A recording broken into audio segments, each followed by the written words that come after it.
Ah, Aí que bom. já vai. Conseguimos resolver, que bom. Sim, tá certo.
Só estou aguardando o professor Felipe Fiassad entrar.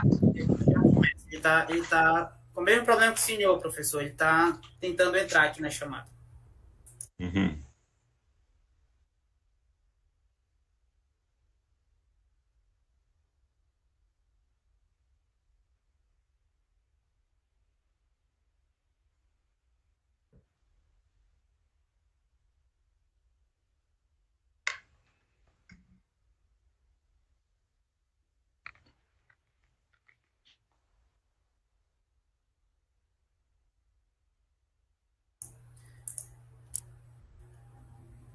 Boa noite a todos e todas. Vamos então iniciar aqui a atividade, enquanto a gente tenta o contato aqui com o professor Felipe Fiassad, para ele também entrar na chamada. Algumas orientações importantes para a gente ter um bom andamento do debate. Eu peço que todos, enquanto os palestrantes, professor Henrique Leff e professor Felipe Fiassad estiverem falando, que mantenham os microfones desligados, por favor. Questões a fazer, a gente vai ter, ao final das falas, um momento para também vocês fazerem intervenções, perguntas. Então, como é que a gente organizou o debate? Vão ter 30 minutos para cada um dos palestrantes exporem as suas análises. Depois desse momento, a gente vai abrir 2 rodadas de perguntas. Cada rodada tem 3 perguntas e cada pessoa que quiser perguntar tem até 2 minutos para elaborar sua intervenção. Findado o momento das perguntas, a palavra retorna para os professores, que terão 10 minutos para responder o bloco de perguntas feito. E, por fim, os professores terão 10 minutos para fazer a intervenção final. O Felipe, Oi? olha, lembro que o convite foi para 40 minutos, não 30 minutos. Então, no meu caso, está preparado para isso. 40 minutos, professor? A sua intervenção inicial? O que foi combinado foi isso, né? Tá. Tá, tudo bem, tudo bem. A gente pode abrir para 40 minutos para cada na intervenção inicial. Eu mandei agora há pouco a programação, a gente pode fazer esse ajuste, não tem problema nenhum. Tá. Então vamos iniciar aqui a nossa conversa. É uma honra estar aqui com o professor Henrique Leff, com o professor Felipe Fiassad. São 2 grandes pesquisadores no campo da ecologia, no campo do debate ambiental. Os trabalhos do professor Henrique Leff e do professor Felipe Fiassad têm trazido uma série de reflexões para a gente pensar não só o funcionamento da economia, mas também a nossa relação com a natureza, para pensar também modelos de desenvolvimento alternativos. Aqui na Amazônia, desde sempre, a gente tem um modelo predatório, pautado numa ideia de transformar a natureza em lucro, em capital, enquanto a gente vê a degradação ambiental avançando, enquanto a gente vê um modelo que aprofunda desigualdades, que aprofunda conflitos territoriais, e a gente traz esses 2 pesquisadores importantes para nos ajudar a fazer essa reflexão. Esse aqui é um espaço organizado pela Think Tank Floresta Viva. A Think Tank é um projeto de pesquisa, de extensão vinculado à Universidade Federal do Oeste do Pará, E o nosso propósito é atuar no fortalecimento da bioeconomia e também produzir debate sobre desenvolvimento sustentável na Amazônia. Então, sem mais delongas, eu vou passar aqui a palavra para o professor Henrique Leff fazer as suas ponderações. Posso falar, então? Pode. Tá, tudo bem, pode falar. Tá? 40 minutos, tá, professor? Não, vou falar talvez menos, vamos ver. Bom, muito obrigado, Felipe. É uma convocatória muito importante e transcendente por o que está acontecendo já nesses momentos no mundo, na escala já de aquecimento global, de destruição da Amazônia, que é o território mais amplo da biodiversidade no planeta, com todas as implicações que isso tem. Então, eu vou entrar... São tantas questões para falar aí da Amazônia, não? Dos processos de desmatamento, as consequências para mudanças climáticas, essas questões que Philip Burnside vai falar com muito mais expertise que eu poderia fazer. Eu quisiera me concentrar somente em um ponto que eu acho que é fundamental, e que tem que ver com isso que vocês falam também, se fala de modelos. Quer dizer, a racionalidade da produção. A racionalidade da produção que está desmatando e matando o planeta. Quer dizer, o modo de produção capitalista, essa estrutura que ha gerado a história moderna da humanidade, não? De um modelo, de uma racionalidade, de uma estrutura de produção gerada por esses fatores de produção do capital, do trabalho humano, que ha esquecido completamente a função da natureza, a função de produtividade própria da natureza, a função de resiliência mesma da natureza. E com este modelo que se consegue verdadeiramente a destruição da biodiversidade, o trastocamento de todos os ciclos vitais do metabolismo da vida dentro da biosfera. É isto que vem acontecendo em termos muito gerais, associado sim aos interesses, não, do extrativismo neste mundo. Quer dizer, mudar a natureza, os processos próprios da natureza, isso que fez que este planeta fosse um planeta vivo, e que concentrou tanta biodiversidade, tanta potência, não, de criativa da vida nessa região do planeta, e que tem transformando em uma acumulação, a acumulação destrutiva do capital. Esse é o ponto. E o ponto aí, mais que manter certos contrapesos aí de reservas, de contenção desse processo, a ideia é centrar o núcleo próprio da questão, dos modos da humanidade de se procurar a satisfação de suas necessidades dentro das condições próprias da natureza.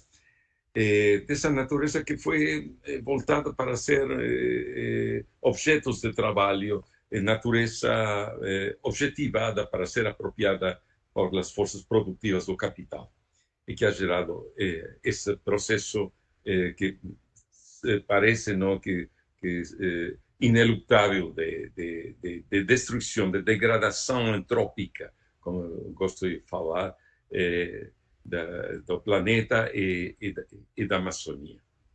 Então, a questão é mirar qual seria os modelos, ou o modelo, ou a racionalidade alternativa para produzir conforme com as condições próprias da natureza. Quer dizer, de pensar propriamente numa bioeconomia. E não é uma economia que vai em contra do bios, da vida mesma. Isso me faz a mim retomar a primeira ideia que eu formulei como economista ecológico, quando entrei a pensar 50 anos atrás, a questão ambiental, a questão do ecodesenvolvimento. Tudo. E são já justamente nesses momentos, 50 anos que eu publiquei um artigo que se chamou para um projeto de ecodesenvolvimento, com uma crítica já ao discurso do ecodesenvolvimento, que fazia ênfase na questão desse outro modo de produção possível, não só possível, o que próprio da natureza mesma, da terra mesma, que é a potência mesma de transformação da energia solar. Isso que falei como uma potência negentrópica, como um modelo de produção baseado na produtividade própria ecológica do planeta, da potência, do grande potencial produtivo da natureza. E é aí que, 50 anos atrás, eu formulei esta ideia de o conceito de uma produtividade ecotecnológico-cultural. O que quer dizer isso? Lendo os artigos dos ecólogos, já 50 anos atrás, em um primeiro congresso mundial de ecologia, eu leía como estes pesquisadores russos, Rostov, Vasilevich, falavam de uma produtividade neta, produtividade natural neta dos ecossistemas. E eles falavam já nesse momento que a natureza mesma consegue produzir a biomassa, que isso, a transformação da energia radiante, da energia solar, em biomassa através do processo fotossintético, não? E que pode atingir porcentagens, não? Taxas de produtividade, de produção de até 7, 8%, eles falavam, nos ecossistemas mais biodiversos como a Amazônia.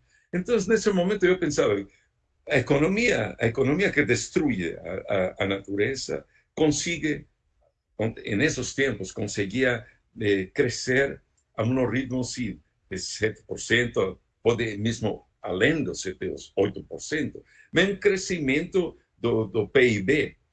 O PIB se consegue para produzir mercadorias, mas destruindo a base da natureza mesma, destruindo esses complexos ciclos ecológicos, não, que fazem a resiliência produtiva da natureza. Então, eu pensava já nesses tempos atrás, e por que não pensar em outro modelo, outra racionalidade produtiva, que estaria baseada nesse potencial de produtividade natural. Isso não quer dizer que toda a biodiversidade provê elementos que sejam aproveitáveis para o consumo humano.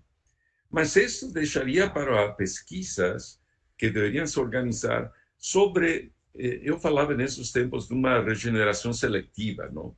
De cultivos múltiplos, incluso, da Amazônia. Quer dizer, em vez, se pode mesmo desenvolver tecnologias ecológicas, não no sentido que se fala dessas tecnologias limpas, mas tecnologias que podem acrescentar o processo fotossintético de umas espécies selecionadas, porque são espécies que produzem elementos favoráveis para a saúde humana, para o consumo humano, para todas as necessidades do consumo humano. E se poderia aplicar mantendo a mesma biodiversidade, ou em alguns casos, como fizeram já historicamente as culturas tradicionais, não? Nas práticas que se chamam como chama em inglês, Sweden Agroforestry, de a queimada, tumbada queimada dos ecossistemas tropicais, não? Sweden Agriculture, e que vai aproveitando um certo tempo a fertilização dessas áreas que foram queimadas aí para uma produtividade de certos cultivos e vão passando para outras áreas, em tanto que estas outras áreas que foram desmatadas e queimadas podem se recuperar. Essas são práticas tradicionais que se fizeram em múltiplos lugares no planeta, nos trópicos do planeta, como vocês bem conhecem, bem sabem essa questão. As mesmas práticas poderiam se aplicar na Amazônia, mas também podem se aplicar simplesmente, dependendo também, a Amazônia não é uma ampla região homogênea. São regiões que têm diversidade de floresta natural. Muitas vezes em concentrações suficientes como fazer quase não monocultivos, mas aproveitar essa concentração, como fazem os seringueiros com a seringa, não? Como se faz aí em Belém com o aproveitamento do açaí, por exemplo. Mas se pode pensar em todas estas alternativas. Quer dizer, dependendo da micro-região aí na Amazônia, ver qual é a oferta natural, não, de recursos e desenvolver tecnologias que podem acrescentar a produtividade. Isto dá certamente para romper o paradigma unitário do valor do mercado, que não seja o valor do mercado o que determina as decisões de produção, de como produzir. Mas o que determina esse modelo alternativo é o potencial mesmo do ecossistema, que pode ser intervenido, pode ser transformado, mas não como se está fazendo agora, de desmatar completamente a biodiversidade para fazer extensas áreas de monocultivos para os mercados externos de celulosa, de qualquer outro material, não? Nesta lógica extrativista do capital. Então, temos aqui outro modelo que pode pensar, não é um modelo para ser maximizado, não se gera como se gera a maximização dos ganhos na lógica do capital. Se gera dentro de outras lógicas.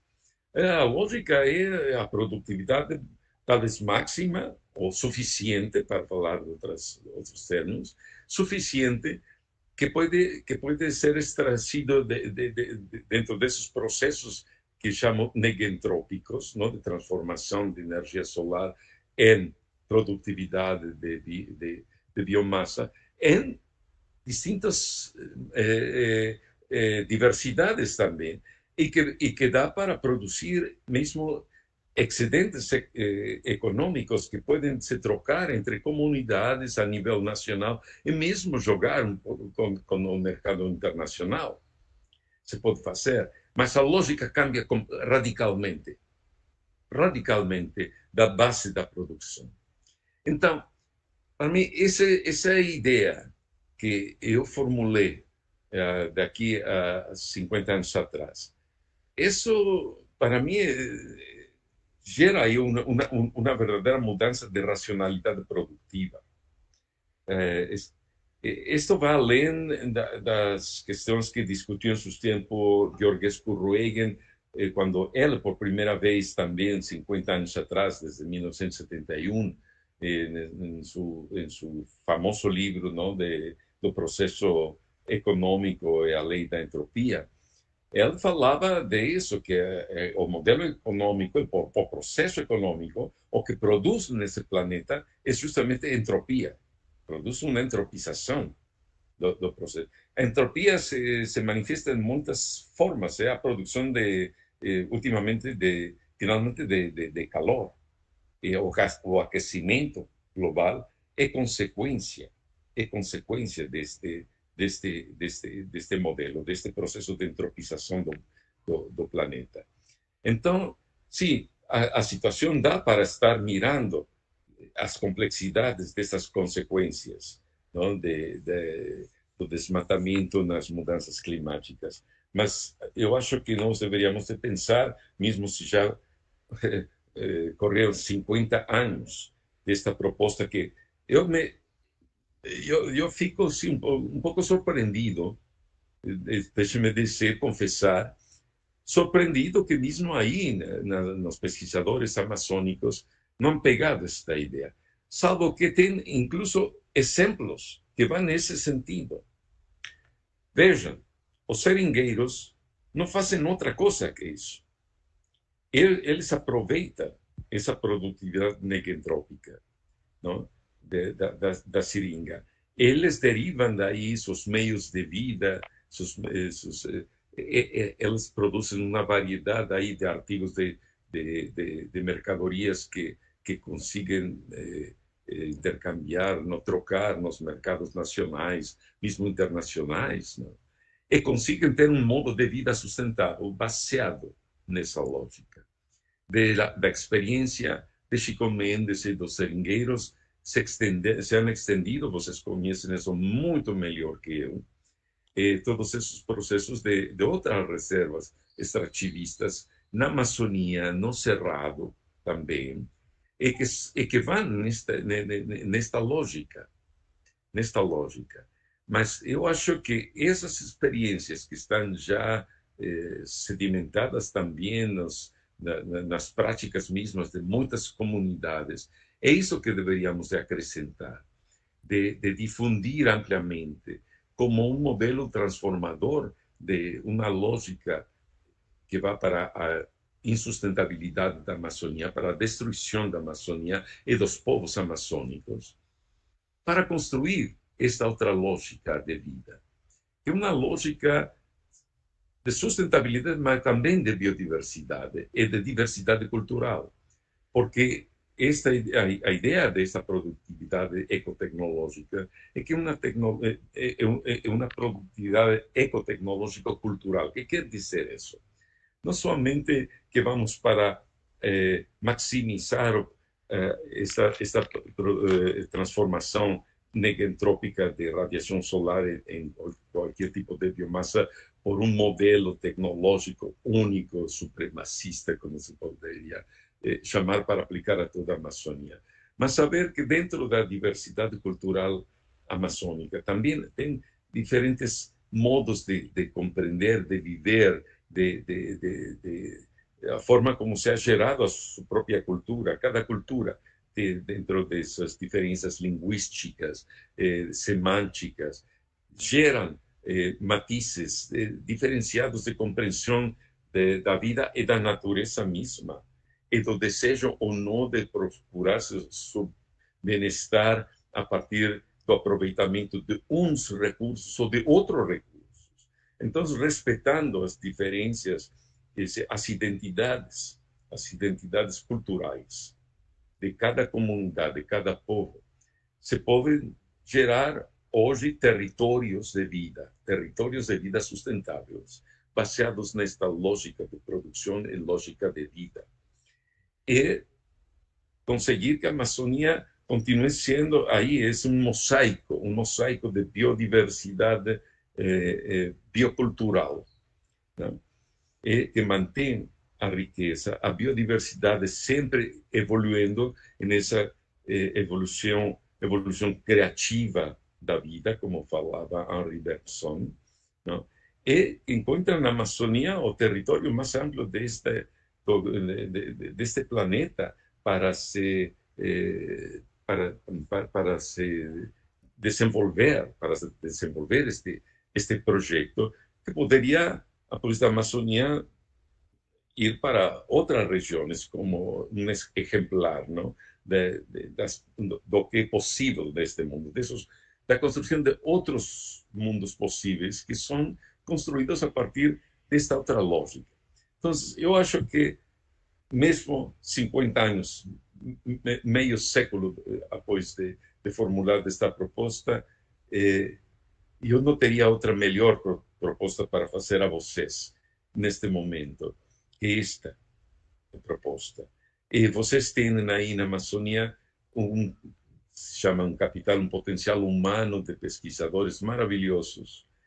E tem as comunidades também, as comunidades mesmas que estão aí praticando estas lógicas alternativas, que talvez são as lógicas tradicionais delas, mas que podem mesmo se potenciar. Vocês têm uma grande instituição de desenvolvimento tecnológico aí em Brasil, que não foi gerado para esta questão. Mas tem os recursos, tem nas universidades, tem uma aliança, uma associação aí maravilhosa de pesquisadores, de programas de pós-graduação, que não tem nenhum outro país da América Latina e do mundo inteiro para construir estas alianças de pesquisas. Então, vocês deveriam, eu acho, pegar esta ideia e ir para construir todas as alianças e todas as sinergias que vocês têm aí, e buscar também as sinergias que podem fazer dentro da própria América Latina, do Sul.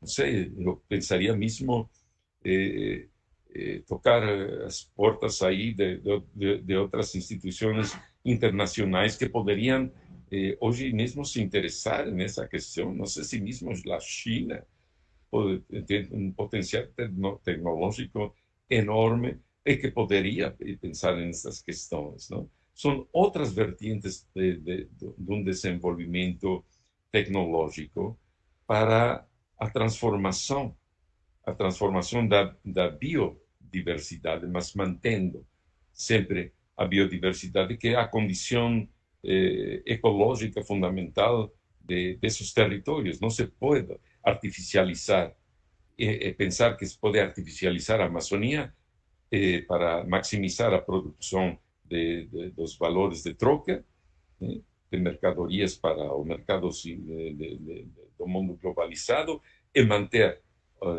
os equilíbrios ecológicos dessa vastíssima extensão territorial que é a Amazônia. Não somente por isso, mas também porque a biodiversidade entranha aí valores não só econômicos, são os valores mesmos da vida mesma, né? Então, aí tem, para mim, é o projeto mais significativo para se envolver daqui para frente.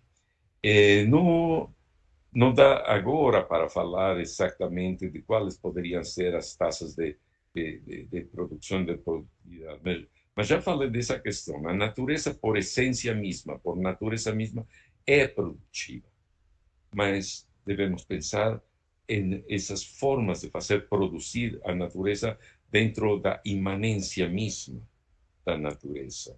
Não desnaturalizar a natureza para converti-la nisso que se fala de recursos, não, naturais, que já são objetos, uma natureza objetivada somente para ser administrada e como insumos para um capital que não consiga, primeiramente, não consiga limitar sua pulsão de expansão, não, sua pulsão de crescimento que já desbordou já além da Amazônia e além dos limites do planeta.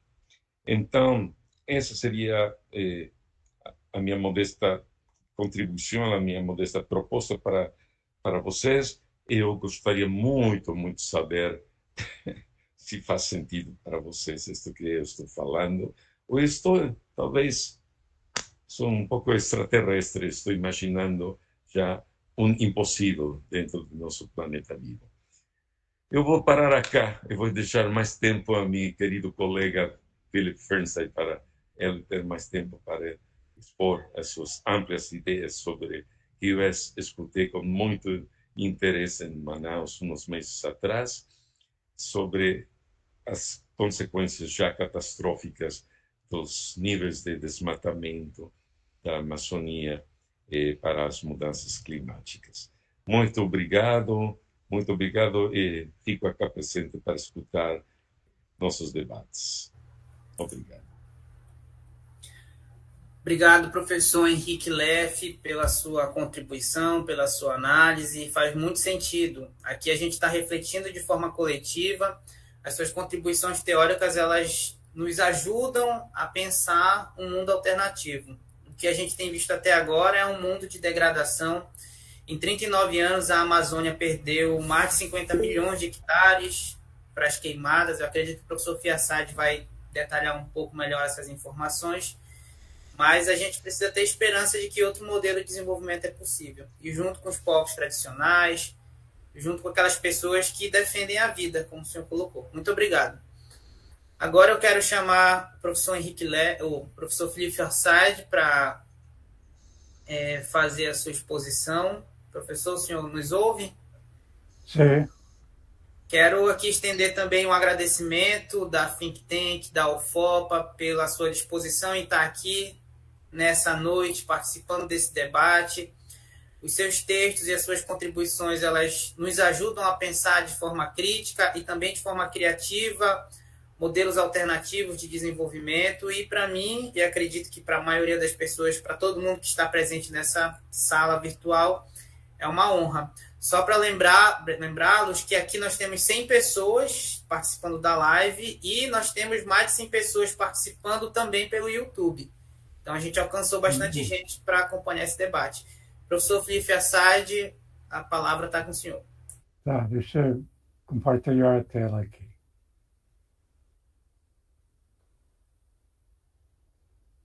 Agora.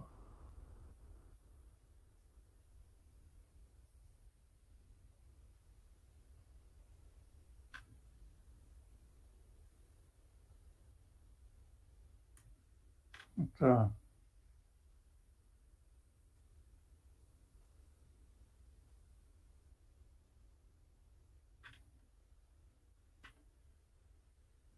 Não está aparecendo como...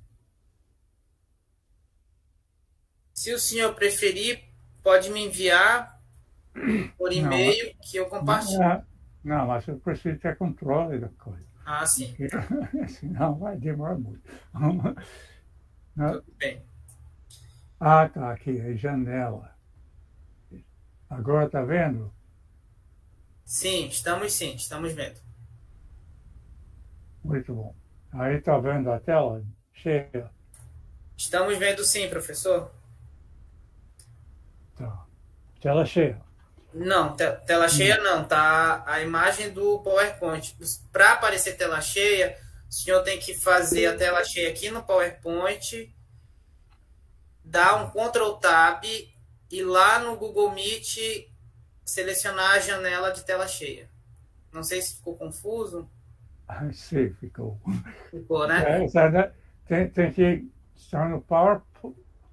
O que o senhor pode fazer é diminuir, então, essa lateral aqui, que está os slides. Que a gente consegue ver. Bom, o que tem é só apresentar, não tem tela cheia. Ah, tá. Então, assim... A gente está vendo o PowerPoint, a tela cheia não. Mas a gente consegue ver bem as informações, professor. Então, vamos então.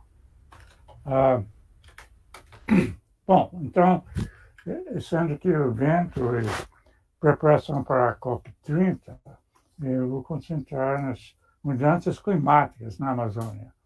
E tanto assim, o impacto que a mudança climática tem sobre a Amazônia e também o papel das mudanças na Amazônia nas próprias mudanças climáticas.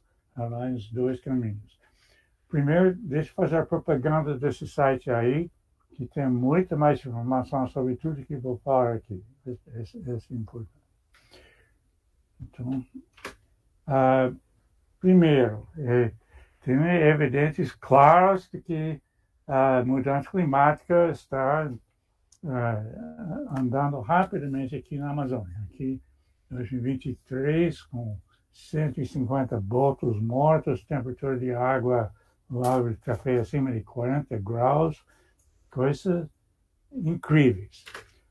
E também no ano passado, 2024, os níveis mais baixos, no caso aqui do Rio Negro, em 121 anos que temos dados medindo o nível do rio no Porto de Manaus.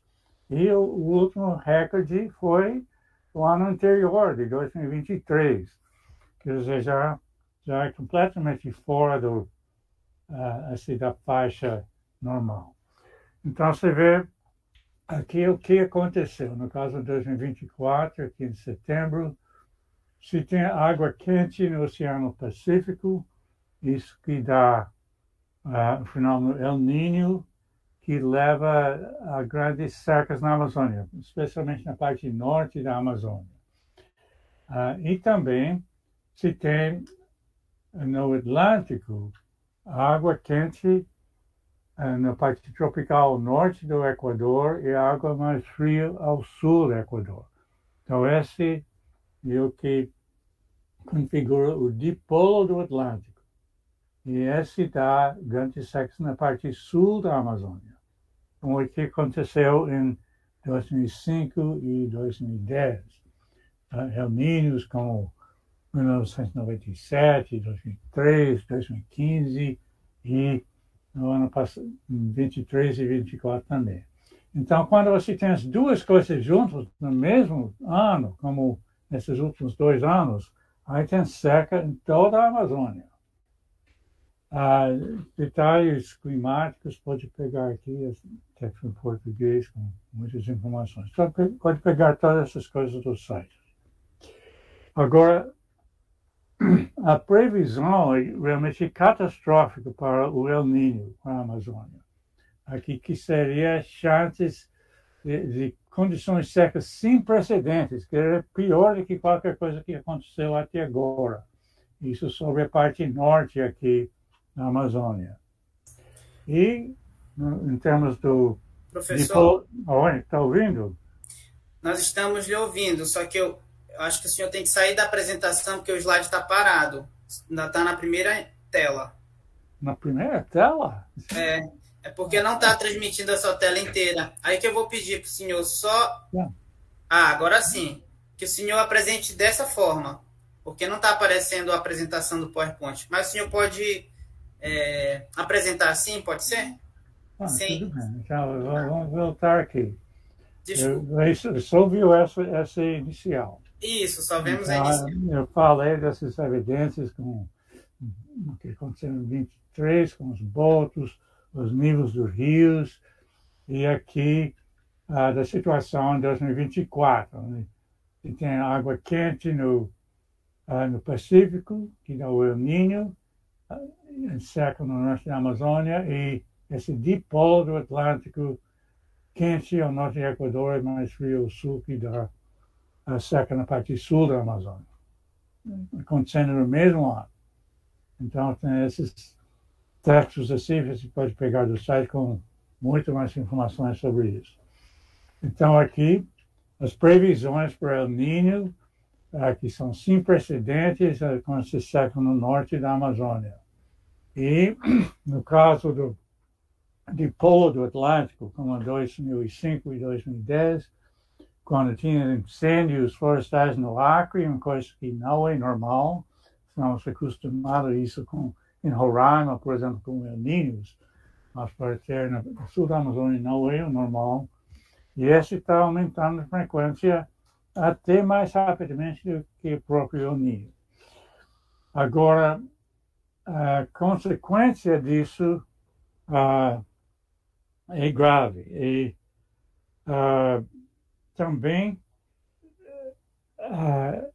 a importância disso é ilustrado aqui. Esse aqui não é Amazônia. Esse é São Paulo. Em 2014, quando eu estava usando o volume morto dos reservatórios, etc., quase ficou sem água para beber até. Maior cidade do Brasil, quarto maior do mundo. Se tivesse demorado um pouco mais para chegar à época chuvosa, teria sido uma catástrofe sem precedentes.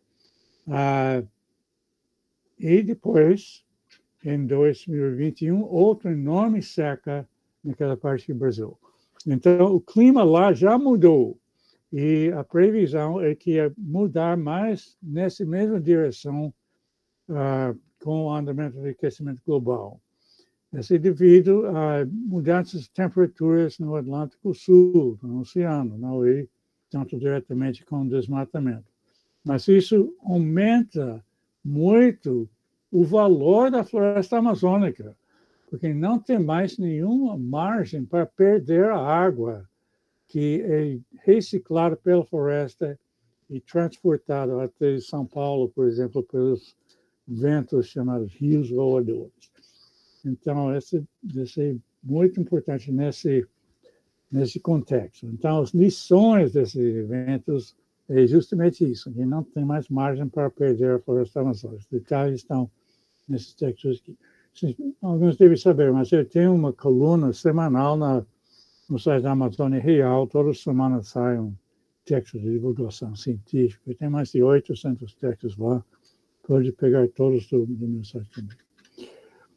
E, então, essas são as estimativas da dependência do bacia do Rio da Plata, né, que inclui o Rio Paraná e Estado de São Paulo, quanto depende da água que é reciclada pela Amazônia. E você vê que vai desde 16% até 70% da água anual lá vem da Amazônia. Agora, se for 70%, obviamente seria um desastre imediato, qualquer perda de floresta amazônica. Mas mesmo se for o mínimo dessas estimativas, em um ano como 2014, o São Paulo ia ficar sem água. Então, não dá para perder a água que vem da floresta. Agora, outro aspecto é o papel da floresta no aquecimento global. Metade do peso seco das árvores é carbono, então, quando é queimado, ou quando apodrece as árvores sem queimar, isso vira o CO2 ou outros gases de efeito de estufa. É muito óbvio que depois do desmatamento tem muito menos biomassa, então muito menos carbono na floresta e também no solo, porque o sol está batendo diretamente no solo e esquenta e desloca o equilíbrio de carbono lá, então perde também carbono do solo. E a diferença está no ar, não é? Evidentemente, tem muito carbono. Agora, deixa eu explicar como isso entra dentro da situação global, do aquecimento global. Esse aqui é o grande levantamento que foi apresentado pela Comissão de Clima em COP 28, em 2023. Então, é chamado Global Stocktake. Aí se vê o aumento das emissões de CO2 no mundo. Isso é absolutamente insustentável. Então, em 2023, a gente estava aqui, as vermelhas são as promessas dos países para diminuir totalmente insuficiente, e os caminhos que tem que seguir para manter a temperatura média global de baixo em 1,5 graus acima da média antes da Revolução Industrial. E essa outra é 2 graus. Mas 1,5 graus é o que é acordado atualmente no Acordo de Paris, que todos os países têm que seguir. E também corresponde a pontos de não retorno no sistema global e também dentro da floresta amazônica, na temperatura onde a floresta não se sustenta. Então, é muito importante manter isso. Então, isso não é o que as pessoas estão acostumadas. Por exemplo, vai ter que diminuir 43% até o ano 2030, só daqui a 5 anos. Então, é muita coisa. E 84% até 2050. E não é uma coisa que as pessoas estão acostumadas. Estão um negócio de comércio que simplesmente dá as costas e ir embora. Porque isso significa deixar o aquecimento global sair do controle humano, onde fica cada vez mais quente, mais incêndios, etc., e mais quente ainda.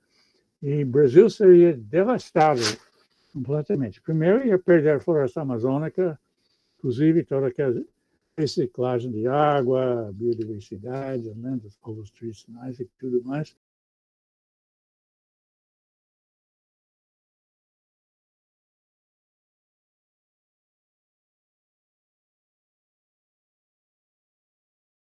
onde que eles vão? É outra grande pergunta. Se teria a agricultura do país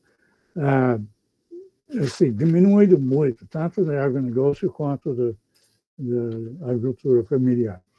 Toda a costa do Brasil, onde tem população densa exposta a grandes tufões, aumento do nível do mar, etc.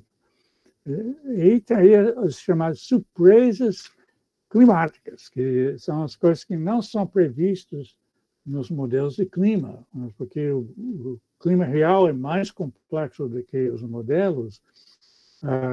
No andamento do aquecimento global, surgem novas coisas, como o que aconteceu no Rio Grande do Sul, com a grande inundação, também a grande inundação de 2014 em Rio Madeira, são coisas que não foram previstas no modelo. Essas iam aumentar. Então, não tem essas opções. Agora, você vê outro aspecto, que o total, aqui era 55 bilhões de toneladas de CO2 por ano sendo emitido, e o máximo que podemos reduzir as emissões. Se a gente não queima mais 1 litro de gasolina, não corta mais uma árvore, só 16 bilhões de toneladas. Então, o que acontece? Se o que está saindo, sem ser proposital, tem todos os oceanos esquentando, não observando tanto CO2, tudo aquilo soma até mais de 16 bilhões de toneladas, aí escapa do controle, fica cada vez mais quente, tem mais incêndios, etc., e vai embora. Então, estamos muito perto a esse ponto de não retorno, e a Amazônia está no centro disso, porque tem muito biomassa e carbono, portanto, na Amazônia. Tudo isso, esse é o mapa do nosso grupo. Na Panamazônia, quer dizer, não só o Brasil, mas também os outros países. Então, só na vegetação na Amazônia brasileira são quase 59 bilhões de toneladas de carbono. E tem esse é um filme bem mais grosseiro para o resto da Amazônia. Daí no solo tem muito mais do que na própria vegetação. Só você vê esses números todos, dependendo da profundidade, todos esses números são muito maiores do que 16. Não? Esse aqui é o problema. Então, só uma fração dessa saindo no espaço de poucos anos seria a gota d'água que imprime o clima global, além desse ponto não retorno. Agora, tem muito mais informações sobre aquecimento global, referências, etc., nesses textos que pode pegar do site. Agora, outro aspecto é a parte de petróleo. É bom relembrar esse relatório que foi lançado pelo IEA, Agência Internacional de Energia, que falou que não deve abrir nenhum novo campo de exploração de petróleo e gás no mundo inteiro. Só deve extrair dos já existentes, diminuindo a extração até zerar em 2050. Esse não é um grupo ambientalista, são 123 países com sede em Paris, e geralmente são do outro lado dessas questões ambientais. Eu, inclusive, já tive alguns embates com eles sobre hidrelétricas. Então, eles dizendo que tem que parar, vocês sabem, muito sério. E a lógica, mas infelizmente não tem como. E o próprio presidente falou basicamente a mesma coisa. Então, os dois, com relação ao grande projeto de explorar os flores do Rio Amazonas, aqui dizendo que não vamos jogar fora nenhuma oportunidade para fazer esse país crescer. E, claro, o país sempre vai querer crescer na licença para explorar para sempre. Mas o problema, no caso do Foz do Amazonas, a previsão é de que vai levar 5 anos só para começar a produzir em escala comercial. Aí mais 5 anos para pagar o investimento.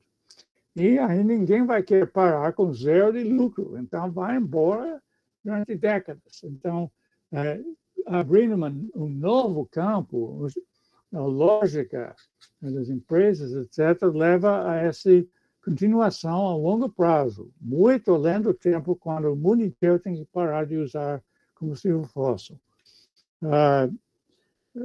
É diferente de explorar dos campos já existentes, onde não tem esse embalo de ter décadas no futuro de exploração. Então, tem muito mais sobre isso, a relação do problema climático com essa posição sobre o petróleo nesse texto aqui. Agora, também é bom lembrar o perigo ambiental, né? Que é ilustrado com o que aconteceu no Golfo do México em 2010, com o enorme catástrofe do vazamento lá, que jorrou durante 5 meses petróleo sem controle, antes de conseguir tampar. E aí, com profundidade de água de 1,5 quilômetros. No caso do Foz do Amazonas, é quase o dobro disso, 2,88 quilômetros, a profundidade da água no lugar. E também as correntes marinhas são muito mais complicadas, indo em diferentes direções, em diferentes profundidades, muito mais difícil para tampar. E ser uma catástrofe enorme, inclusive pegando 8 países, inclusive os grandes mangues no Amapá, que são os de maior porte no Brasil, etc. E nós temos também, além desse no mar, dentro da Amazônia, lembrando o leilão Fim do Mundo, no final de 2023, e tem outro do mesmo tipo a ser realizado em 17 de junho desse ano, inclusive com 47 blocos lá na Foz do Rio Amazonas. Então, naquele em 23, levou todas essas áreas em volta de Manaus. Esse leva, além de fomentar mais gás e petróleo, continuação disso, também faz estradas a cada lugar e tem desmatamento, etc. É bom lembrar também, essa reportagem que saiu agora, semana passada, tem uma ilustração. O Guiana está sempre sendo levantada como exemplo, que o país está com muito dinheiro entrando com essa exploração do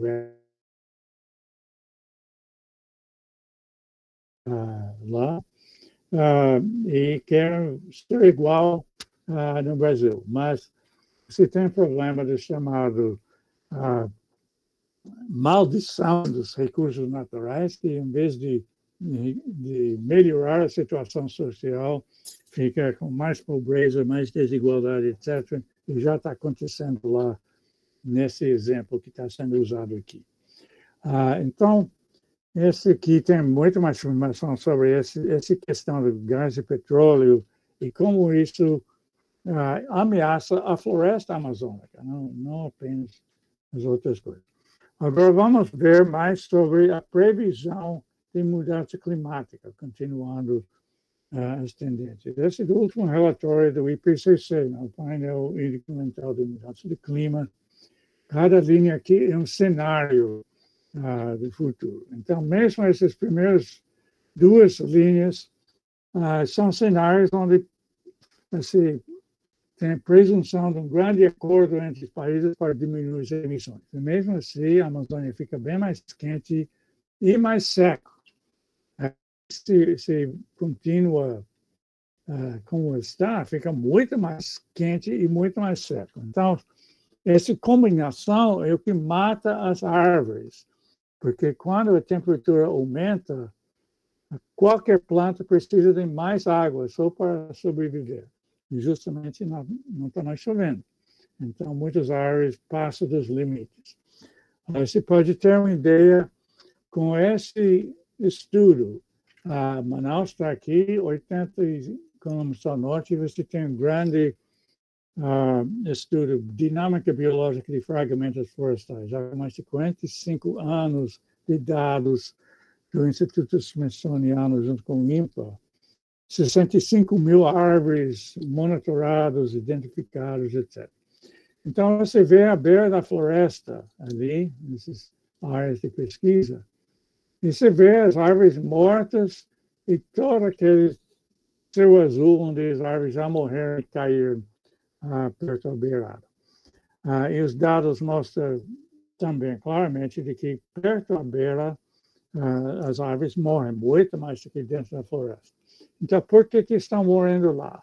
É porque o microclima é mais quente e mais seco do que lá dentro da floresta intacta.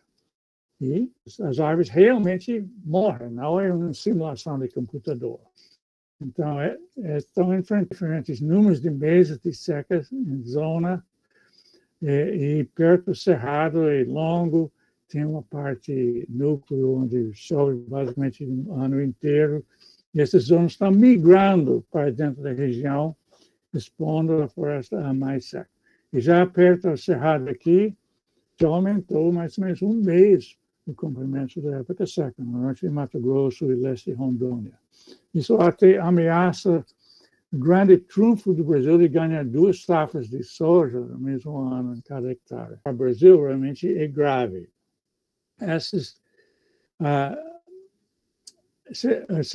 O histórico é 5% de chance por ano de ter uma grande seca no Brasil. Mesmo se a gente consegue segurar a temperatura global em 1,5 graus no Acordo de Paris, em relação ao pré-industrial, triplica a frequência de grandes secas no Brasil. Isso em todo o Brasil, não apenas na Amazônia.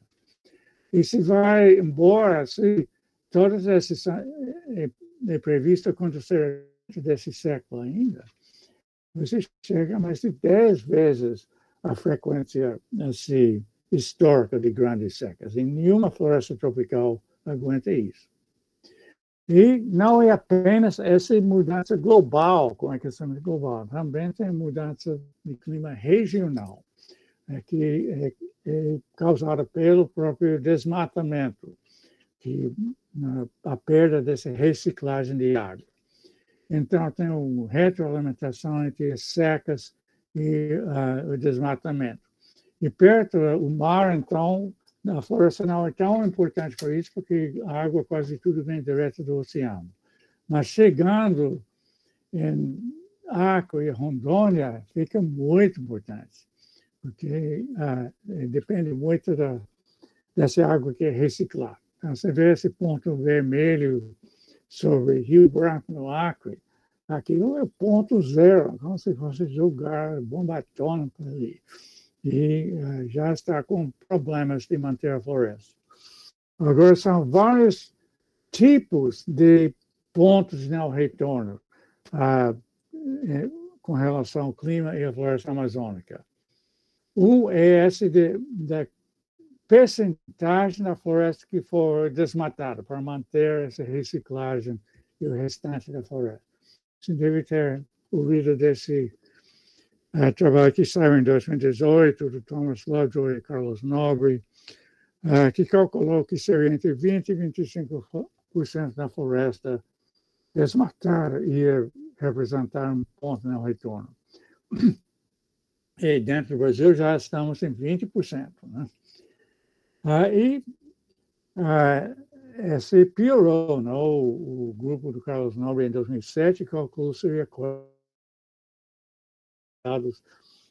piorou. Então, esse é um tipo de ponto de não retorno. Outro é o comprimento da época seca, em base desse cálculo liderado pelo Giovanni Sampaio, do INPE, nesse grupo. Então, hoje, a Amazônia, a floresta amazônica é em verde, se tem a Cerrado em cor-de-rosa e a Caatinga em vermelho.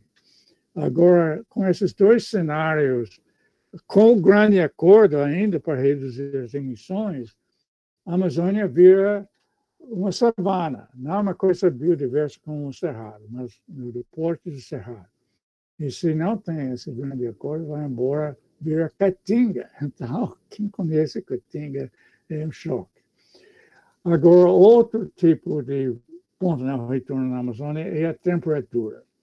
Então, esse cálculo, publicado na revista Nature, em 2020, calculou que em 2048 a Amazônia ia entrar em colapso por causa do aumento da temperatura. Então, eu diria que exagero na precisão da data, mas aqui perto isso é certo. E tem esse que saiu em fevereiro do ano passado, do Bernardo Flores e colaboradores, também na revista Nature, que combinou vários tipos de ponto não retorno, não só uma, e cada vez como que as outras trabalham. Sobre o estresse climático, e calculou que até 2050, que logo ali, seria entre 10% e 47% da floresta que seria assim, passando do ponto não retorno, entrando em colapso. Então, é grave, mas a surpresa foi onde que está essa área, que não é só na parte que perto do Cerrado aqui, onde já tem sinais de estar começando o processo, mas toda essa área em volta de Manaus, todo o longo da rodovia BR-319, Manaus-Porto Velho aqui, e grande parte dessa área chamada região Trans, o oeste do Rio Purus, no estado do Amazonas. Então, essa é a área crítica, a área mais crítica para a reciclagem de água que mantém a cidade de São Paulo, e também o estoque de carbono. Agora, a situação é pior ainda, porque todos aqueles cálculos só consideram o efeito das secas e a temperatura sobre a floresta. Não estão considerando os incêndios florestais. E esses matam árvores em grande escala,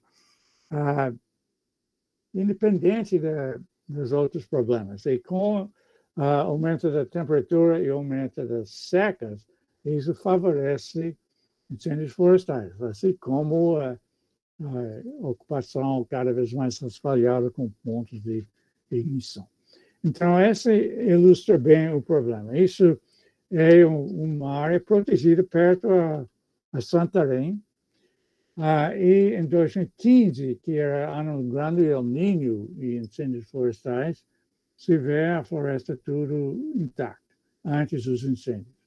Aí leva 2 anos para as árvores morreram, em 2017, mesmo lugar, todas essas árvores brancas são mortas. Matou metade das árvores, e principalmente as árvores grandes, que são mais importantes para manter o estoque de carbono e para manter o microclima da floresta. E só esse incêndio foi 1 milhão de hectares. Aí tinha outro enorme incêndio em Roraima e outros lugares. Então, é uma coisa que pode destruir a floresta bem mais rapidamente do que o próprio desmatamento. Mas depois vai ter todas aquelas árvores mortas que são lenha para o próximo incêndio. Então, o próximo vez seria chamas mais compridas, mais quentes, ia matar mais árvores. Então, você tem um ciclo vicioso que é colocado em moção com isso.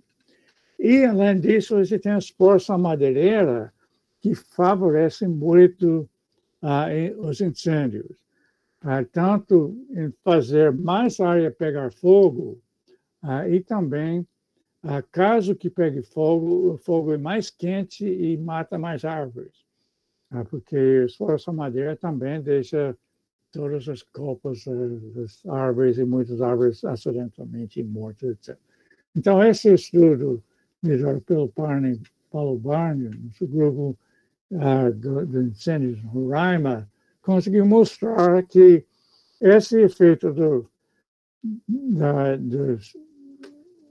exploração madeireira sobre o incêndio, mas que duplica a perda de biomassa comparado com só a exploração madeireira. Então, isso, em primeiro lugar, é mais uma coisa que indica que esses planos de manejo supostamente sustentáveis, etc., são sustentáveis, tem outras razões também.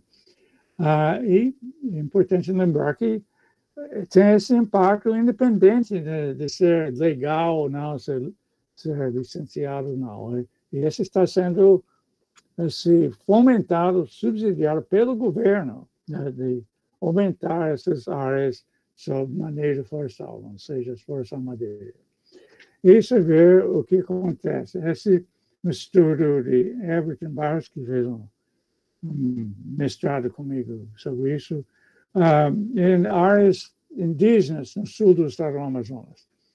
Aquela área no sul do Amazonas e nos lugares vizinhos, Amazonas, Acre, Rondônia, chamada região Amaco. Né? Tem um nome de um grande projeto de agronegócio que mudou o nome para escapar da má fama. Mas tem enormes queimadas, como você vê aqui. Não é a situação, por exemplo, em Manaus. E então, é ilustrado com o que aconteceu no ano passado. Quando o Brasil estava coberto de fumaça, os hospitais lotados, etc. E você vê que o luxo aqui, devido à rodovia BR-319. E tem evidências que isso é o plano. Afonso Chagas é um sociólogo na Universidade Federal de Rondônia, em Porto Velho, que estuda os empresários na região Amaco. E, segundo ele, o plano deles, depois de desmatar a região Amaco, ele ia para os vales de Purus, Juruá e Javari, ou seja, justamente a área que seria aberta a partir da rodovia BR-319.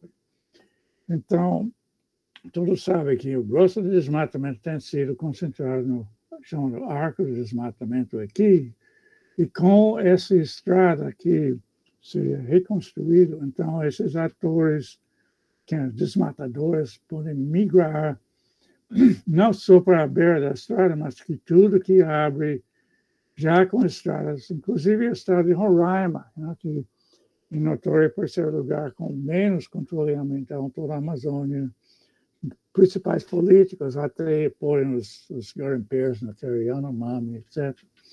E também toda essa área no oeste do Amazonas que seria aberta com estradas planejadas ligadas ao BR-319. Então, essa é chamada polêmica da BR-319, grande questão de se vai ser reconstruído. O problema é que não é apenas a beira da estrada. Todo a rima, discussão do licenciamento, é só o que vai acontecer na beira da estrada. Não essa migração para Roraima, etc. E essas estradas pontilhadas aqui, que são todas planejadas como estradas estaduais, não? Mas em termos de impacto, não importa se é estadual ou federal. Então, não dá para simplesmente fechar os olhos a tudo que está planejado acontecer depois de fazer a rodovia federal. Inclusive, esse AME 366, que é cruzar o Rio Purus e abrir aquela enorme área de floresta, chamada região Transpurus. É importante lembrar que o lobby, chamado Amigos da BR-319, não quer apenas a rodovia BR-319, eles querem também o que está chamado de rodovia Transpurus, que é aquela rodovia AM-366. Então, não é uma coisa separada do projeto de BR-319. E se vê a situação evoluindo. Você tem 319 aqui, AM-366, todas aquelas áreas cinzas nesse mapa são áreas que eram reivindicadas no CAR até 2021. Né? Hoje seria toda a área aqui, mas tudo ao longo dessas estradas, AM-366, AM-343, né? Que são planejadas. Então, esses são grandes grileiros, né? Não são pequenos ribeirinhos, etc., que vivem na região. Os pequenos não têm nem acesso à internet para fazer a reivindicação do CAR, muito menos conhecimento de fazer coisas georreferenciadas. E são enormes áreas. Então, provavelmente, esses grileiros iam vender as terras para aqueles empresários na região Amaco. E se vê também que esse enorme mancha marrom no mapa, que são as terras públicas não destinadas, as chamadas terras devolutas, né? São as mais atraentes para grileiros, sem terras, madeireiros, todo mundo, etc. Maior de longe, a área disso é justamente nessa que seria aberto a partir da BR-319. E já está acontecendo, né? Se tem um ramal ilegal, né, sendo construído aqui com a BR-319, cruzando um terreno indígena aqui, beirando outro, e cruzando um parque nacional, tudo terra protegida. E aí esse ramal, terra indígena no fundo lá, e segundo o pessoal lá sendo construído com a máquina do próprio prefeitura lá. Então, tem muita mais informação sobre essa região Transpurus, aí o Rio Purus, nesses textos lá. Puxa. Agora, o que aconteceu?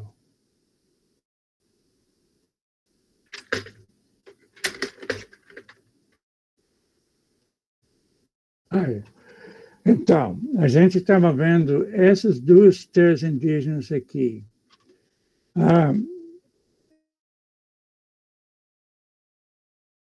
Que também seriam impactados pelo 319. Nenhum deles foi consultado conforme a Convenção 169 da Organização Mundial do Trabalho e a lei brasileira que implementa isso. E, então, é outra coisa. Tem versão em português desse trabalho no meu site também na Amazônia Real. Agora, só 35 quilômetros mais além do Rio Purus, e essas reservas aí, se tem o começo do grande projeto de gás e petróleo, área sedimentar de Solimões, planejado lá. Então, é uma enorme área. A área em vermelho aqui do projeto é 740 mil quilômetros quadrados. São a metade do estado do Amazonas, o 9% do Brasil.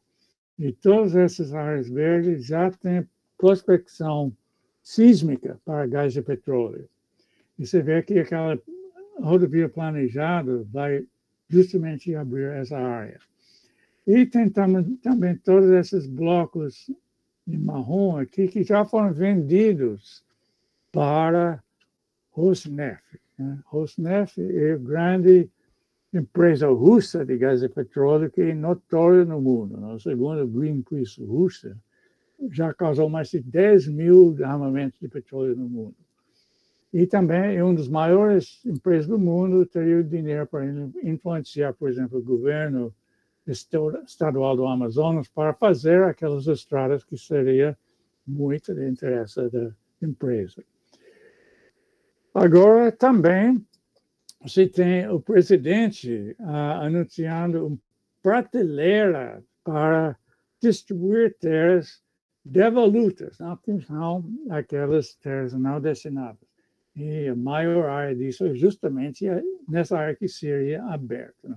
Todo o discurso é sobre pequenos agricultores, mas na prática o grosso vai para esses grileiros maiores. Né? Então, essa questão é uma das coisas mais básicas. O que vai acontecer em termos da política fundiária? Porque essa legalização das reivindicações no CAR e de ocupações ilegais nas terras do governo estimula outros a migrar para lá e invadir, etc.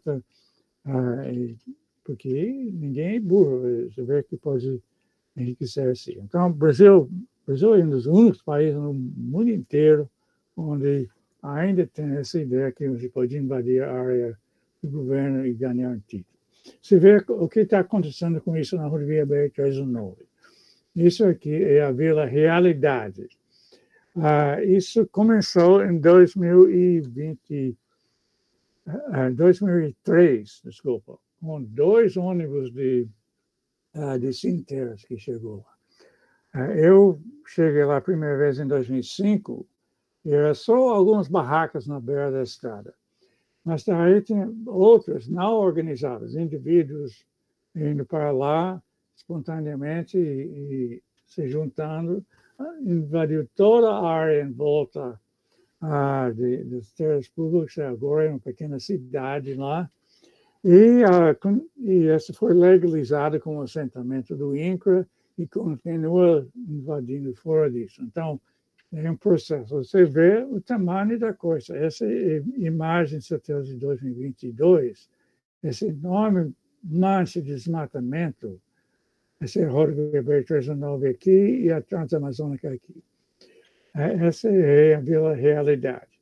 Você vê que o tamanho daquilo é comparável com o desmatamento em volta da cidade de Porto Velho, uma coisa enorme, que cresceu em poucos anos. Então, esse é um tipo de ator. E você vê também que ninguém está respeitando o Código Florestal. Né? Então, um tipo de ator que ia aproveitar essas novas estradas, abrindo as terras devolutas ali na Transforus.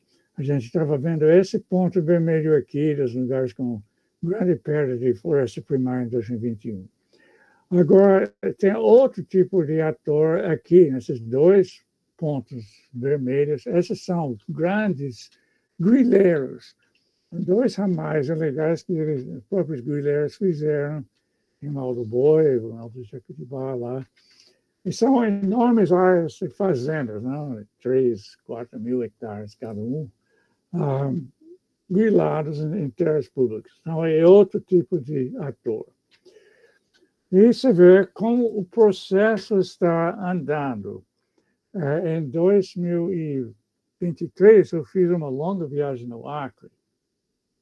E uma coisa que chama a atenção é essa. Você vê essas áreas de pastagem perto da estrada e esses pequenos agrupamentos de mangueiras.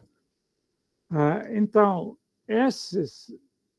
antes, tinha uma casa lá com uma família, né, que vendeu a terra para o grande pecuarista, que compra vários terrenos de pequenos agricultores e forma uma grande fazenda. E são centenas dessas aqui. Então, é o primeiro passo. O pequeno agricultor vende para o plantador de pastagem. Agora, para onde vão esses pequenos que vendem a terra? Eles vão para lugares com realidade, vão para outra fronteira, por exemplo, na rodovia BR-319. E depois, na parte leste do Acre, a pastagem já está virando soja. E você vê esses mesmos agrupamentos de mangueiras no meio da terra preparados para soja. Então, isso já é a segunda onda. Primeiro, os pequenos venderam para pecuaristas e depois os pecuaristas venderam a terra para plantadores de soja.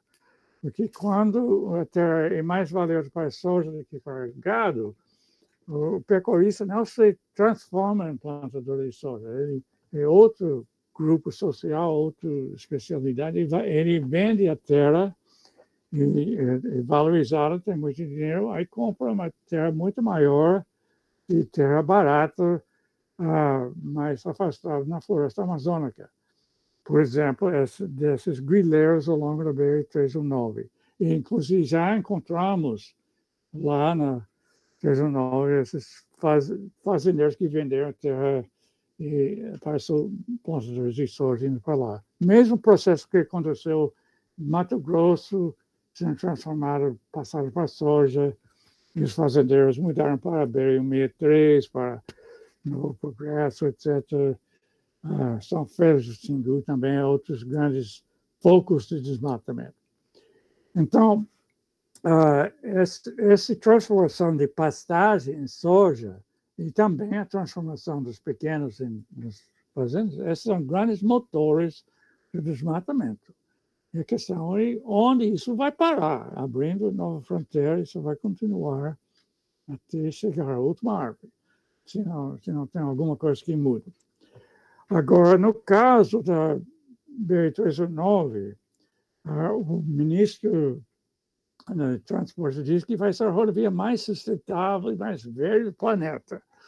Essa ideia de que tudo vai ser controlado com governança, etc., é uma maneira que acaba justificando essa legalização, licenciamento das coisas. Mas não funciona assim. Inclusive, o próprio exemplo que o Ministério do Transporte dá é o BR-163, dizendo que esse é exemplo de governança. Mas lá virou um dos maiores focos de desmatamento, de invasão de terras indígenas, de grilagem, garimpagem ilegal, etc, etc. Então, não segue o plano. Então, tem muito mais informação sobre a função desse discurso de governança nos eventos lá. E, desde setembro do ano passado, o presidente Lula anunciou seu apoio ao projeto BR-319 aqui em Manaus. Não podia ter escolhido uma data mais irônica, quando todo o Brasil grande parte do Brasil estava coberta de fumaça, hospitais lotados, os níveis dos rios, recordes de baixa, etc., anunciando uma coisa com enormes consequências climáticas.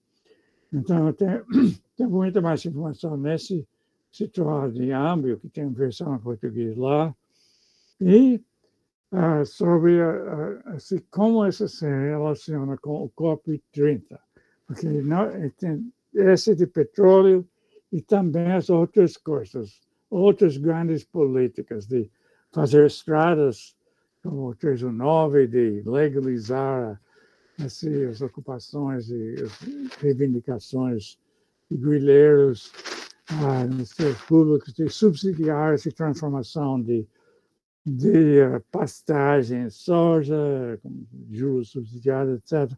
Tudo isso tem que mudar.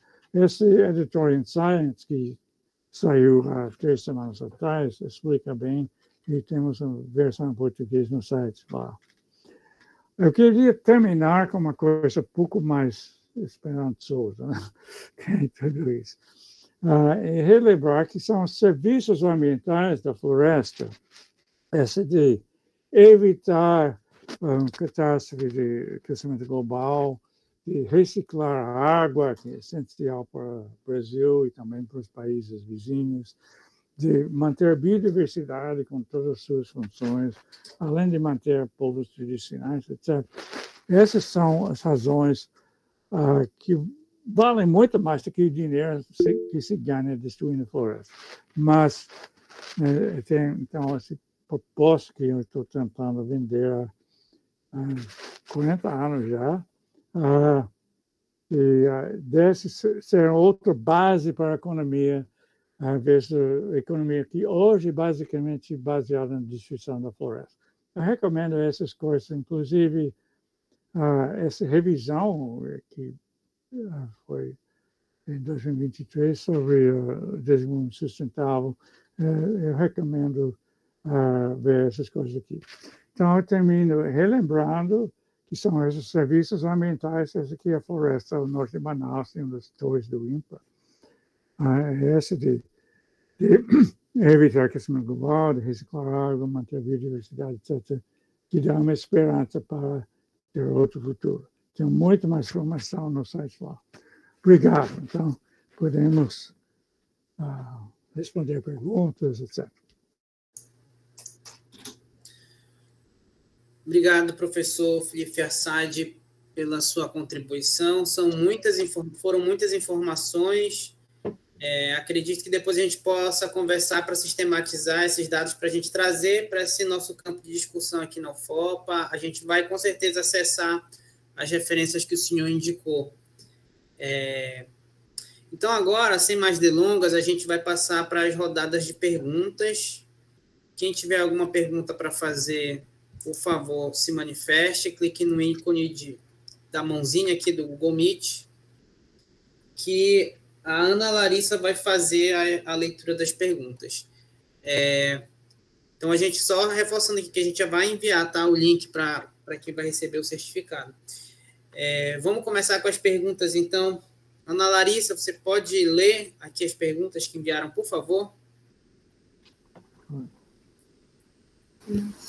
Oi, professor.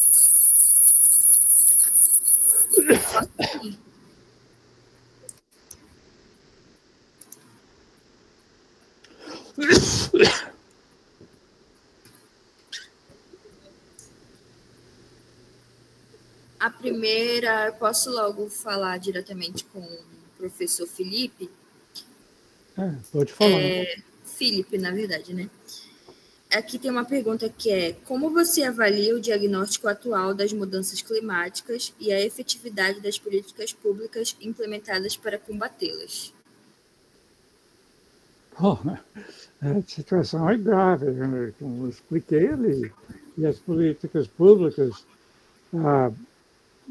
falando do Brasil, não? Eles não são suficientes. Você tem o Ministério do Meio Ambiente que está tentando controlar o desmatamento ilegal. Né? Isso basicamente só tem autoridade para isso. Ele não afeta o desmatamento legal. Um dos grandes problemas é a tendência de legalizar o que está acontecendo. Mas estão fazendo uma coisa muito importante, mas não é suficiente. Você tem que não ficar fomentando as forças que levam a mais desmatamento. Se só tem fazendo estradas onde quiser, você vai financiando pasto e soja na Amazônia, etc. E a entrega problema para o Ministério do Meio Ambiente controlar, isso não vai funcionar. Você tem que ver também todas essas outras causas, e isso não está acontecendo. Basicamente, as outras partes do governo, que não sejam o Ministério do Meio Ambiente, estão quase todos do outro lado, fazendo coisas que aumentam a destruição da floresta e a emissão de gases em geral, inclusive a parte de petróleo, muito importante. Então, tem que ter mudança rápido. E essa é essencial porque, como argumentaram naquele editorial no Science, que mencionei no final, o Brasil precisa assumir a liderança mundial em termos de combate a efeito estufa. E a oportunidade é a COP30. Isso porque o Brasil seria um dos maiores vítimas se a coisa escapa de controle. E para fazer isso tem que ser, por exemplo, né? Não pode simplesmente fazer discurso dizendo que o mundo tem que diminuir as emissões. Para ser líder, você tem que ir na frente. Então, assim, não está acontecendo. Você tem um trabalho bom que está sendo feito pelo Ministério do Meio Ambiente, mas em termos de liderar para o resto do mundo diminuir as emissões, você tem que ver essas outras coisas também. A coisa mais chamativa é essa de petróleo. Tá. Mais duas pessoas levantaram a mão aqui para fazer pergunta. Quem é que está na vez aí da pergunta? Tairine levantou a mão. Sim, professor.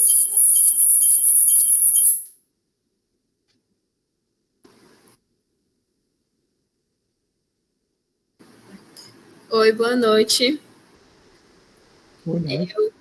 Eu queria fazer uma pergunta, senhor. Na sua opinião, como os líderes mundiais e a COP30 têm enfrentado a urgência de implementar políticas eficazes contra as mudanças climáticas? Bom, o mundo em geral tem sido muito insuficiente sobre isso. E tem os exemplos péssimos agora, os Estados Unidos, com Trump, já está saindo do Acordo de Paris, está desmontando tudo que o governo está fazendo sobre mudança climática, é uma coisa desastrosa. Mas não dá para esperar o Trump sair da cena para começar a ação sobre mudança climática. Não tem tempo para isso.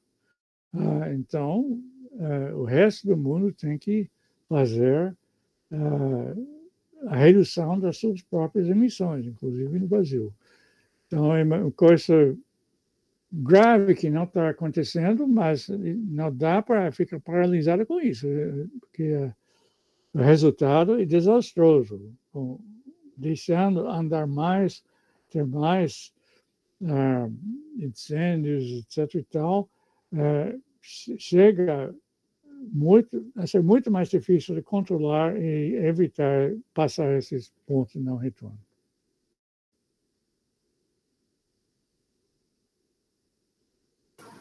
Tá ok, professor. Obrigado. Tem alguma pergunta para o professor Henrique Leff? Só para porque ele já pediu aqui que ele já está saindo da chamada. Então, se alguém quiser perguntar para ele antes dele...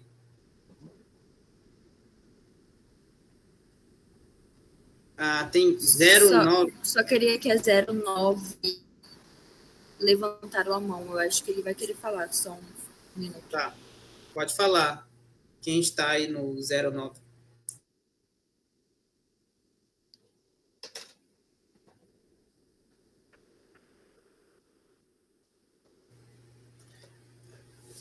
Tem alguma pergunta para o professor Henrique Leff, Larissa? Só porque para ele já está tarde, ele já está se ausentando. Tem sim, professor. Posso fazer aqui.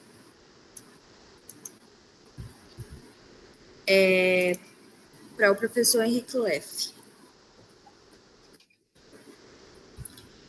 Em que medida o atual modelo econômico baseado na exploração ilimitada de recursos contribui para um processo de entropia civilizatória e destruição ambiental irreversível? Professor Leff, o senhor está na chamada ainda? Consegue nos ouvir?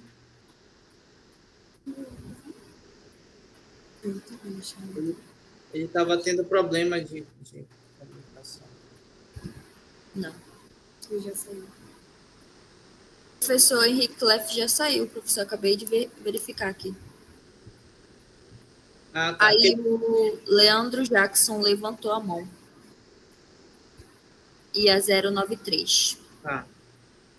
Leandro, você pode fazer sua pergunta?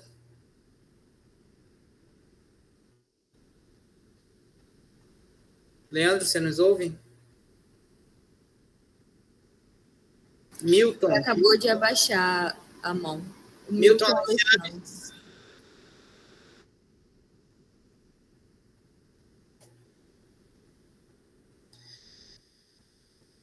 Alguém mandou no chat aí, Larissa? Alguma outra pergunta? 09, você levantou a mão, você pode falar agora. Desculpa pela instabilidade, é que eu não estava conseguindo perguntar. Bom, diante dos fatos aqui falados, eu queria fazer uma pergunta, que é, considerando que grande parte da pressão sobre a Amazônia vem de demanda internacional por comitês, como vocês enxergam a responsabilidade dos países do norte global nos impactos ambientais que atingem diretamente a floresta? Bom, tem várias maneiras que esses outros países atingem. Né? A emissão deles, em termos de efeito estufa, é o grosso do aquecimento global. Então, é óbvio que eles têm que parar de emitir, não tem outra solução. E também tem muitos grandes projetos que são feitos com empresas internacionais, etc., que levam ao desmatamento, a mineração, etc., com grandes impactos. E também tem muita da atividade brasileira que é feita para atender os mercados internacionais. O grosso realmente é isso. Então, uma coisa que é importante relembrar sobre essa parte é que o Brasil não é apenas uma vítima, né, mas um país que decide, qualquer país decide o que vai produzir e exportar. Os países são independentes, tanto em termos de o que eles compram e também o que eles vendem. Então, a ideia de que o mundo quer comprar soja, o mundo quer comprar carne de boi, etc., então tem que produzir mais para satisfazer a demanda mundial, esse não é o caso, não é uma decisão do país de exportar esses produtos. E alguns produtos têm impactos muito grandes. E o país decide não exportar. Não? Por exemplo, aqui no Brasil, antes do Código Florestal de 1965, o Brasil exportava pele de onça, etc. E depois decidiu que não ia mais exportar, o impacto ambiental era demais. Mesmo que o mundo quer comprar e pagar bom dinheiro para isso, decide por não fazer. Também tinha o moratório de mogno, em 1997. Quer dizer, o mundo quer comprar mogno, é muito valioso. Então, o Brasil podia ganhar mais dinheiro cortando mogno na floresta e vendendo tudo, mas decidiu que não ia vender. Se o mundo quer comprar, pode comprar da Bolívia, outro lugar, mas o Brasil não. Então, o país decide sobre muitas coisas, mas, obviamente, não sacou o problema de limites, de quanto você vai transformar a floresta amazônica em pastagem, por exemplo. O Brasil já é, de longe, o maior exportador de carne de boi, também dos peles de boi e também de soja. Então, produz muito mais desses produtos do que a população brasileira consome. O que significa que cada hectare a mais que desmatado para isso é por exportação, não é para as pessoas no Brasil comer essa comida. Então, é uma decisão que é feita, mas tem que considerar o impacto da coisa. O problema é que o impacto é uma coisa que é pago pelo mundo inteiro e pela população do país inteiro, através desses ondas de calor, fumaça, mortes por, inclusive, morte por o próprio calor. É um dos impactos que tornaria muitos lugares assim, perigoso para a própria vida humana, com temperaturas picos muito acima do que o ser humano tolera. Então, esses são os impactos, mas o ganho de transformar a floresta em pasto, depois em soja, etc., vai para o empresário individual, não para a sociedade como um todo. Então, segue essa transformação. Então, são coisas que interagem, essa atuação dos outros países e também a atuação do Brasil, que em grande parte é desenhado para atender os outros países.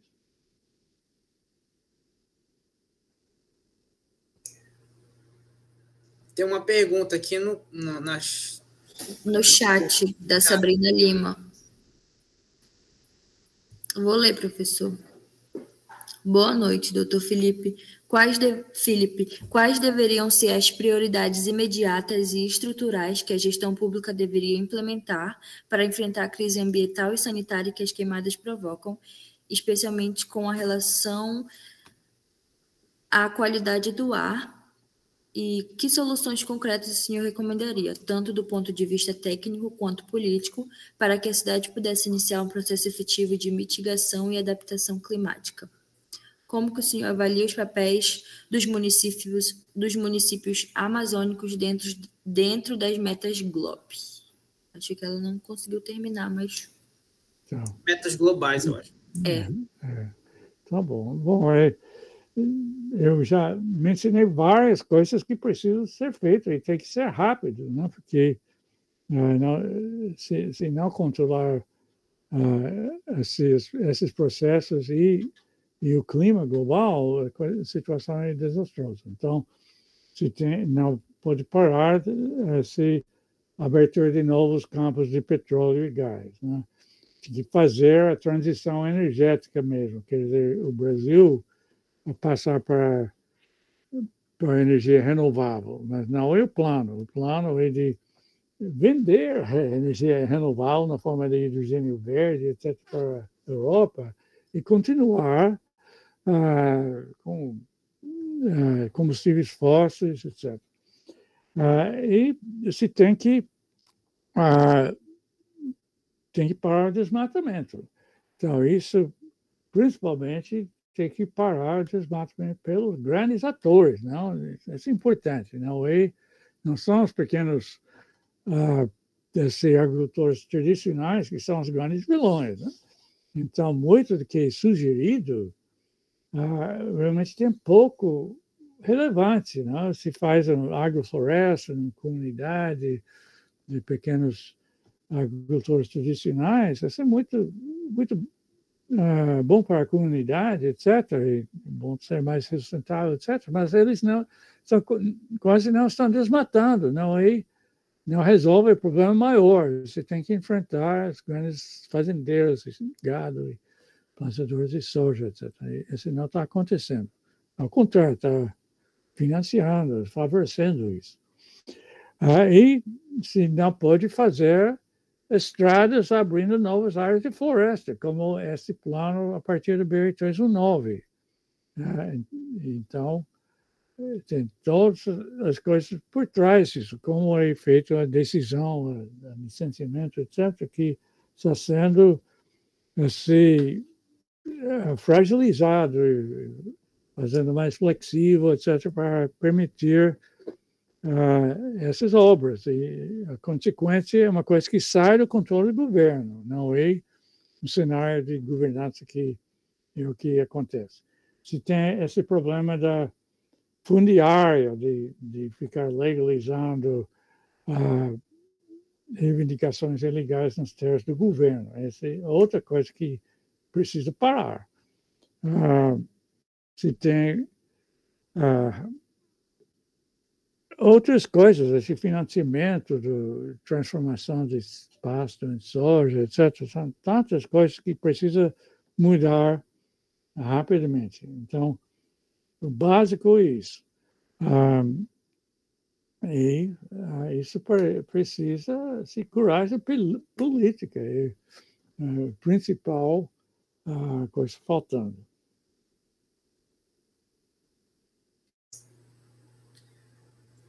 Tem mais alguma pergunta? Vamos fazer a última pergunta e a gente já encaminha para as considerações finais do professor Felipe.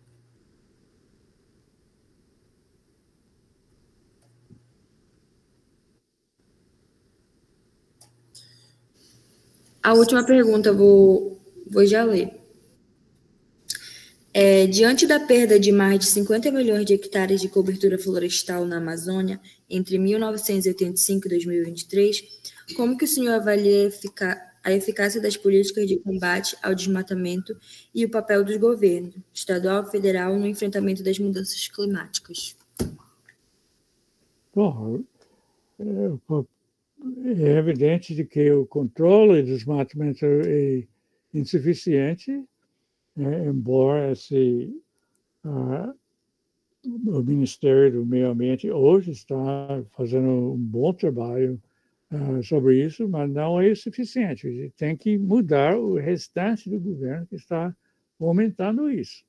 Então, isso tem que ser uma coisa que começa de cima. O Ministério do Meio Ambiente não tem autoridade para mudar as decisões sobre exploração de petróleo, sobre a legalização das áreas griladas, sobre esse política de financiamento de agricultura, todas as coisas que tem que mudar, essas são outras partes do governo.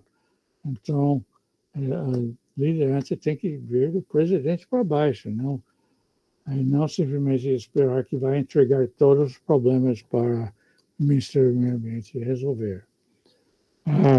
Então, essa é a situação. O fato de ter todo esse desmatamento é uma demonstração que o conjunto de políticos está levando a isso, e não a ideia de que vai manter a floresta. E é importante relembrar de novo que muito disso é fora do controle do governo. O governo pode ter todo o plano de governança, as pessoas vão obedecer leis, etc., mas a coisa segue de outra forma na prática. Então, você tem que reconhecer isso quando está tomando decisões sobre novas obras, etc. Então é isso, a gente encerra aqui a parte das perguntas, a rodada de perguntas. Quero novamente agradecer ao professor Felipe Fiarsad pela excelente exposição. Quero só fazer uma breve análise aqui, professor. Sempre nas minhas aulas eu começo com uma questão que para mim é fundamental. Qual é o custo do crescimento econômico? E não só o custo do ponto de vista do investimento, das variáveis clássicas que a gente pensa na economia, mas, sobretudo, o custo ambiental, o custo social desse padrão de crescimento econômico desenfreado.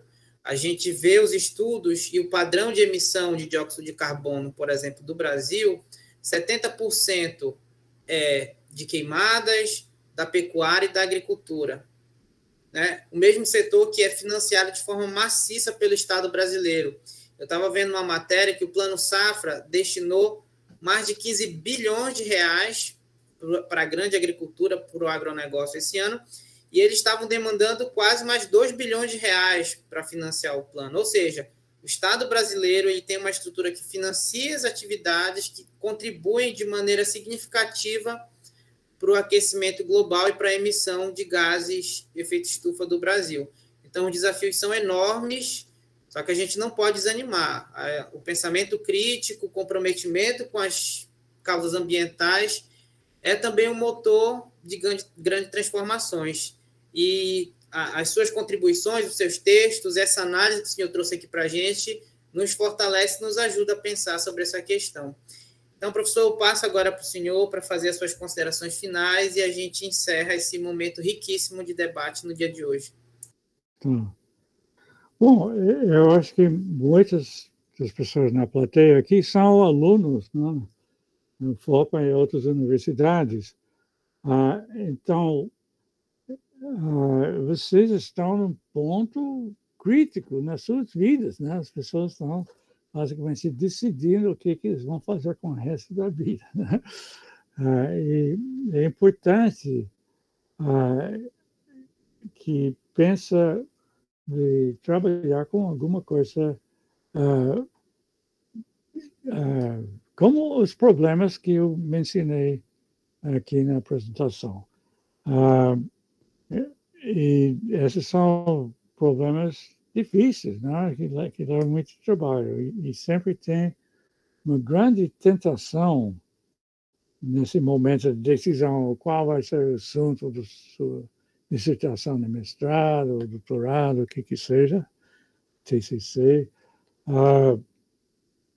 de pegar uma coisa que é mais rápida, mais fácil para fazer. A ideia é que eu vou fazer uma pesquisa sobre uma coisa que não tem importância nenhuma, sobre o sexo dos anjos, coisa do gênero, e rapidamente conseguir um diploma e depois eu vou salvar o mundo.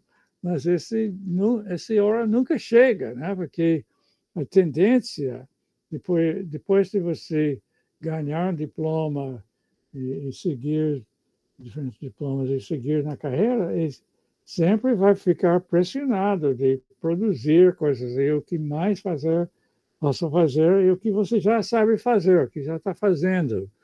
Então, você segue caminhando e nunca mais fazendo esses grandes planos de trabalhar com coisas importantes que pensou. Então, é muito importante, nesse momento, quando ainda estão alunos, de escolher coisas com base na importância que eles têm. Por exemplo, nesses problemas ambientais e sociais que a gente vem mencionando aqui. Então, acho que esse seria, em termos de considerações finais, mais importante, né? De que tem um monte de informações sobre esses assuntos, pode entrar naquele site e pegar muito mais, mas não deve ser assustado os problemas difíceis, e esses muitas vezes são os mais importantes. Muito obrigado, professor. É sempre uma honra estar aqui com o senhor, ouvindo suas análises, a gente também compartilhando nossas experiências.